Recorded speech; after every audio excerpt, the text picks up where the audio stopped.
The year is 1637. The place is Amsterdam, the wealthiest city in the world. A hungry sailor just returned from a long voyage is sitting in a merchant's office. He sees what looks like a stray onion lying on the counter. Thinking it's a simple snack to go with his herring, he picks it up, peels it, and eats it. He didn't know it yet, but that was the most expensive breakfast in human history. That wasn't an onion, it was a rare Semper Augustus tulip bulb. In today's money, he had just eaten the equivalent of a $5 million mansion in Beverly Hills. When the merchant found out, the sailor was thrown in prison for eating a flower. It sounds insane, right? Who would pay the price of a castle for a flower that dies in a week? Fast forward 400 years to February 2026. We like to think we're smarter than those primitive Dutch farmers. We have smartphones, AI, and sophisticated financial markets. But look at your portfolio. Right now, millions of people are pouring their life savings into digital tokens named after cartoon frogs and baseball bats. Pepe, a coin with zero utility based on a meme, still commands a market cap of over $1.8 billion, despite being down from its highs. Bonk, a token created as a joke on Solana, is trading with daily volumes that rival real tech companies, priced around $0.0000065. And remember the Bored Ape Yacht Club? In 2022, celebrities paid millions for pictures of monkeys. Today, in 2026, the floor price has crashed to around 6 ETH, a 90% drop that wiped out fortunes overnight. The asset has changed, the psychology has not. This is the uncomfortable truth that crypto influencers won't tell you. They tell you, wag me, we are all gonna make it. They tell you to buy the dip, but history tells a different story. In this video, we're going to separate the signal from the noise. We will prove why Bitcoin stands alone as digital gold, the only asset likely to survive the coming purge. And we will expose why 99% of the altcoin and NFT market is nothing more than a modern-day tulip mania. We are currently living through the greatest transfer of wealth in history, from the greater fools to the ones who know when to sell. Is your portfolio filled with future technology, or are you just holding a bag of dead flowers? Let's look at the history of the first bubble to understand how the last one will pop. To understand the madness, you first have to understand the money. Bubbles don't happen in poor countries. They happen in rich ones, where people have too much cash and not enough sense. In the 1630s, the Dutch Republic was the United States of the 17th century. They were the masters of the universe. Their ships ruled the oceans, their merchants controlled the spice trade, and their crowning jewel was the Dutch East India Company, the first multinational corporation in history. Imagine Apple, Google, and Amazon combined, but with its own private army and the power to print money. That was the VOC. Money was flooding into Amsterdam like water through a broken dike. A middle class emerged. Carpenters, bakers, and shopkeepers suddenly had disposable income for the first time in history. Does this sound familiar? Fast forward to 2020-2021. The world was hit by a pandemic. Governments printed trillions of dollars in stimulus checks. Interest rates were cut to near zero. Suddenly, millions of people were sitting at home, bored, with free government money in their bank accounts. In 1636, a similar thing happened. The bubonic plague returned to the Netherlands. People were locked in their homes. Death was in the air. This created a specific psychological condition known as fatalism. People thought, I might be dead next week from the plague, so why save money? Let's gamble. Let's get rich quick and live like kings while we can. This YOLO, or you only live once mentality, is the fuel for every speculative fire. In 2021, it drove people to buy GameStop stock and random altcoins. In 1636, it drove them to buy flowers. But why tulips? The tulip wasn't native to Europe. It came from the exotic lands of the Ottoman Empire, modern-day Turkey. It was rare, it was fragile, it was beautiful. Owning a tulip in your garden in 1630 was the ultimate flex. It was a signal to your neighbors, I am rich, I am cultured, I am better than you. It was the 17th century equivalent of driving a Lamborghini or wearing a Rolex. Or, to be more precise, it was the equivalent of changing your Twitter profile picture to a CryptoPunk or a Bored Ape. Just like an NFT, the value wasn't in the utility. You couldn't eat the tulip. You couldn't build a house with it. The value was purely social. It was a status symbol. And here is the most fascinating parallel.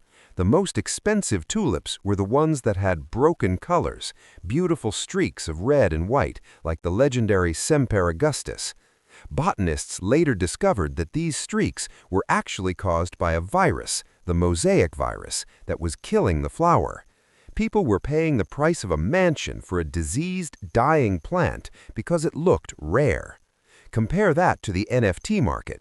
People paid millions for glitch art or rare traits in digital monkey JPEGs, pixelated sunglasses, laser eyes, or gold fur. In both cases, the scarcity was artificial. In both cases, the feature that made it valuable was essentially a defect. The Dutch elite thought they were investing in rare beauty. In reality, they were just passing around a virus. And as the plague raged outside, the trading moved from the gardens to the taverns. The florists, the crypto bros of 1636, began to create a financial derivative that would destroy the economy. They invented futures contracts. By the winter of 1636, the nature of the trade had changed completely. At the beginning, people bought bulbs to plant in their gardens. It was a tangible asset. You paid for a flower, you got a flower. But as prices rose, greed took over. The professional florists and the wealthy merchants were joined by a flood of speculators, weavers, farmers, chimney sweeps, and maidservants. These people didn't care about gardening. They didn't even know the difference between a Gouda and a Viceroy tulip. They only knew one thing: number go up. Since tulip bulbs can only be dug up and transported between June and September, trading them in the winter was physically impossible. The bulbs were asleep underground. So the Dutch invented something that would change financial history forever. They invented the futures contract. Instead of trading the actual bulb, they started trading a notarized piece of paper, a promise to buy or sell the bulb in the future at a set price. The Dutch cynically called this Windhandel, literally trading in the wind. They were buying something they couldn't see from people who didn't have it with money they didn't own. Does this sound like perpetual futures or 100x leverage on Binance or Bybit? It should. In the crypto market today, billions of dollars are traded daily on derivatives. Traders are betting on the price of dog-themed coins or JPEG monkeys without ever actually owning the underlying asset. They're trading the wind. And just like in 1636, this wind trade detached the price from reality. In the taverns of Amsterdam, which acted as the Discord servers and telegram groups of the 17th century, alcohol flowed freely and prices were pumped to insane levels. A college of traders would gather, drink wine, and hype each other up. Have you heard about the new Admiral van der Eyck bulb? It's going to the moon. Buy now or stay poor. It was the original FOMO, fear of missing out. This is exactly how a meme coin like Pepe or Bonk skyrockets. There is no product, there is no revenue. There is only a group of people in a digital tavern screaming at each other to buy before it's too late. The price of a single Viceroy tulip bulb reached 2,500 florins. To put that in perspective, a skilled carpenter earned about 250 florins a year. A single flower bulb was worth 10 years of your salary. Imagine paying 10 years of your salary for a digital picture of a rock, like Ether Rock, or a token named after a dog. It defies all logic. But in the heat of the moment, when your neighbor is getting rich and you are not, logic evaporates. The mechanism of the bubble is simple: liquidity plus hype plus leverage. Liquidity, the easy money from the plague economy or the COVID stimulus. Hype, the stories told in the taverns or on Twitter or X. Leverage, the ability to buy with borrowed money, Windhandel. But there's a fatal flaw in wind trading. When you buy gold or Bitcoin, you are buying a bearer asset. It exists outside the system. It has a cost of production, mining. It has scarcity. But when you buy a tulip contract or a speculative altcoin, you are buying a claim on a future that may never happen. The Dutch forgot that eventually the winter ends, eventually the bulbs have to be dug up, and eventually someone has to actually pay the money. And when that realization hits, 99% of these assets, whether they're flowers or tokens, don't just go down, they go to zero. Because wind, by definition, has no substance. At the very top of the bubble, reality completely detaches from price. In the Dutch Republic, the holy grail of tulips was a flower called the Semper Augustus. It was stunning. It had vivid, blood-red streaks on white petals. It was rarer than gold. In January 1637, a single Semper Augustus bulb was sold for 12,000 guilders. To put that number into perspective, for that same amount of money, you could have bought a grand mansion on the most prestigious canal in Amsterdam, complete with a coach house and a garden. Or you could buy enough wheat and rye to feed a family for 100 years. Instead, someone traded all that generational wealth for a root that could rot, freeze, or be eaten by a rat. But here is the cosmic joke that history played on them. Centuries later, botanists discovered that the beautiful red streaks on the Semper Augustus, the very feature that made it worth a fortune, were actually caused by a disease. It was the tulip breaking virus, mosaic virus. The virus weakened the bulb. It made it impossible to reproduce. The most expensive asset in the world was literally dying. The Dutch elite were bankrupting themselves to buy a disease. Now, let's look at the NFT mania of 2021-2022. We saw digital images of rocks, ether rocks, selling for over $1 million. We saw pixels of punks, CryptoPunks, selling for $23 million. And then there was the Bored Ape Yacht Club. At the peak of the hysteria, pop star Justin Bieber bought a Bored Ape, number 3001, for $1.3 million, 500 ETH at the time. What did he get? Did he get the copyright to a franchise? Did he get shares in a company? No, he got a receipt for a JPEG of a sad monkey. Just like the Dutch loved the broken colors of the tulip, modern crypto traders obsessed over traits. Oh, this monkey has gold fur. This one has laser eyes. It's rare. They convince themselves that scarcity equals value. But scarcity is meaningless without utility. My fingerprint is scarce. There's only one in the world, but nobody is going to pay me $1 million for it. The Semper Augustus was rare because it was sick. The Bored Ape was rare because a line of code said so. And just like the Semper Augustus, the value was an illusion. By 2026, that same Bored Ape that Bieber bought for $1.3 million is worth a fraction of that price, down over 90%. The vast majority of NFT collections launched in that era have gone to zero. The digital flex turned into a digital embarrassment. This is the fate of 99% of the altcoin market. Whether it's a dog coin like Bonk, a frog coin like Pepe, or the thousands of ether killers that promise to change the world, they are all essentially Semper Augustus bulbs. They are shiny, they are hyped, they have communities, which is just a fancy word for bag holders, but when the music stops, they have no intrinsic value to fall back on. Bitcoin has the energy network, gold has industrial use and history, but a meme coin, an NFT, it's just a belief system, and beliefs can vanish in an instant. We're approaching the part of the story where the tears begin, the moment when the greater fool runs out of money. And trust me, you do not want to miss the next chapter because it explains exactly how the crash happens and how to spot the warning signs before your portfolio goes to zero. So please, take a second right now to hit the subscribe button and ring the bell icon. Turn on all notifications so you are alerted the moment we upload the final breakdown of the crash. You need to see this. Now let's watch the bubble pop.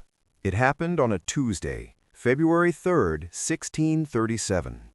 Just days before, a single tulip bulb had sold for the price of a mansion.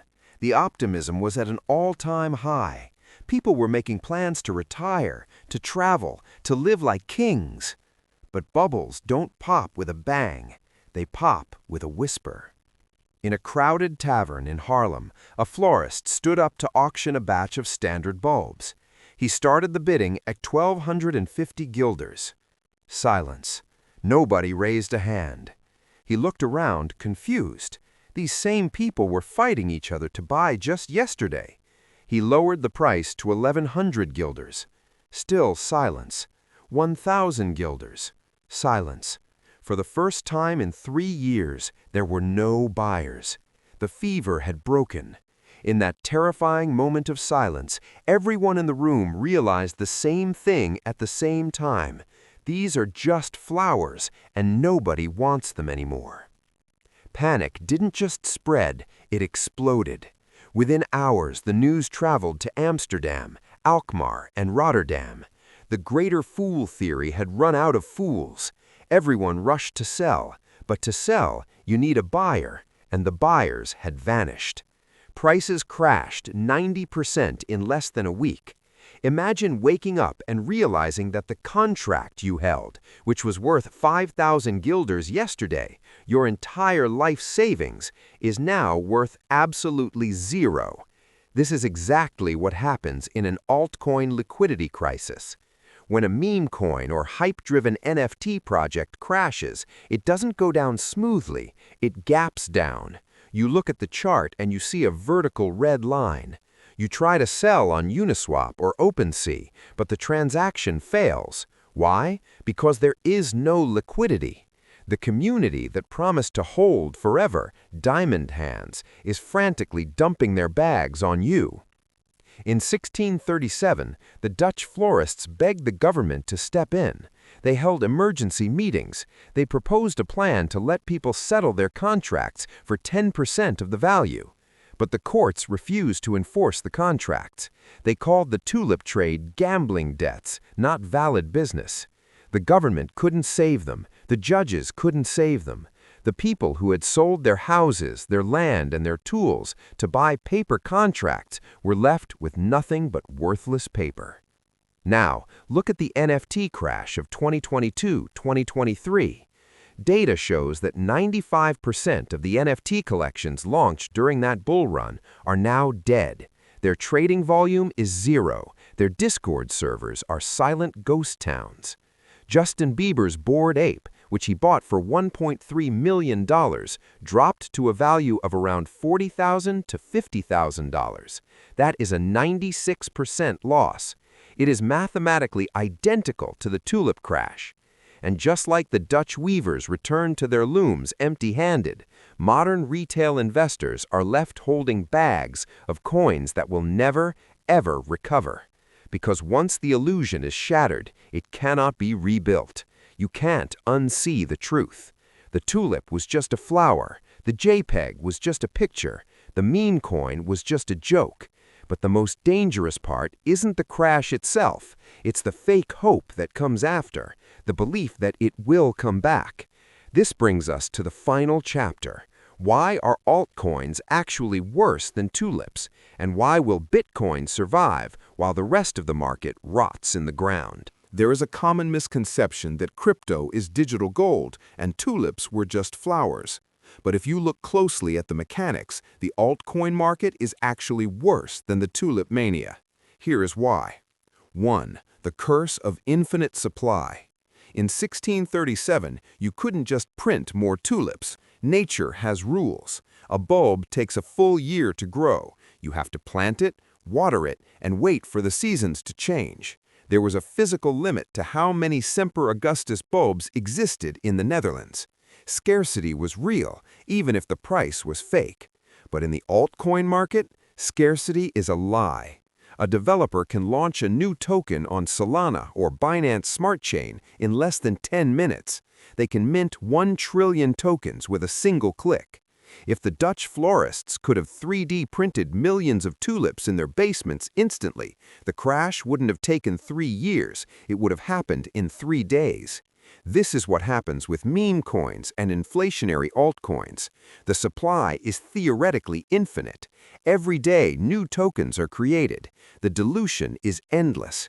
You are buying a cup of water standing under a waterfall.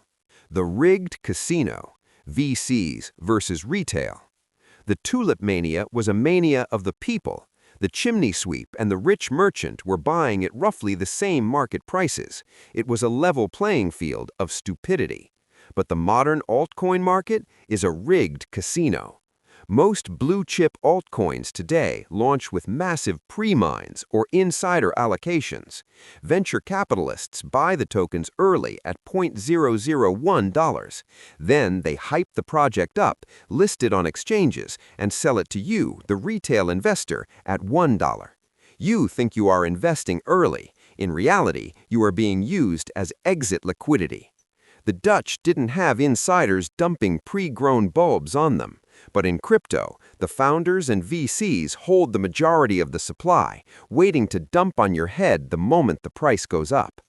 The utility of the wreckage. This is the saddest part.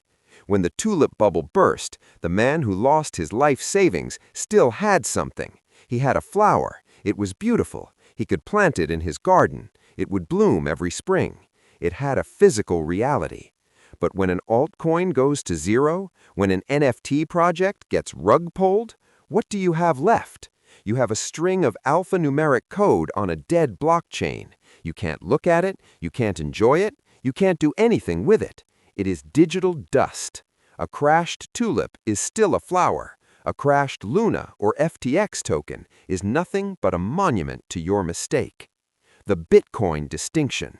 This is why we must separate Bitcoin from the rest of the crypto market. Bitcoin is the only asset that mimics the physical constraints of gold or tulips, but without the rot. No CEO, there is no marketing team to lie to you. No pre-mine. Satoshi Nakamoto didn't give himself free coins. He had to mine them like everyone else. Proof of work. You cannot print Bitcoin. You have to expend real-world energy to create it. It has a cost of production, just like gold or oil. Bitcoin is digital matter. Altcoins are digital fiat. The Dutch learned the hard way that price is not value. And in 2026, millions of altcoin investors are learning that a community is only loyal as long as the line goes up. So, what should you do now? How do you protect yourself from the modern tulip mania? History is a brutal teacher. It repeats its lessons until we learn them. The Tulip Mania of 1637 wasn't just about flowers, it was about human nature. It was about the arrogance of thinking that this time is different. The Dutch thought they had discovered a new paradigm of wealth. They thought a flower bulb could replace gold, land, and labor. They were wrong. And in 2026, we are making the exact same mistake.